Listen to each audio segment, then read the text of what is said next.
Here is the coolest, fastest way to get into the split screen mode on your OnePlus 12 or 13 phone with Oxygen OS 15. Let's get started.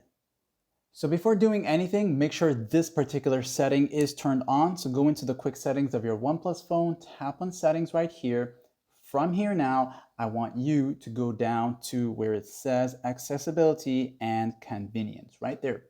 So tap on that once, you will see split view. Go ahead here and make sure this is turned on. You're gonna take your three fingers and basically swipe up to enter into a split screen view mode. So quickly here now, let's just say I'm in a app here. And I'm gonna take my three fingers here. I'm gonna simply just swipe up like this here from the bottom section, right above the navigation bar. You just go ahead and do like this here. And you'll notice this is gonna happen. And now you'll just choose yourself another app. So maybe this one here, and then your split screen is going to enter like that there. And that's that, my friends. Like and sub.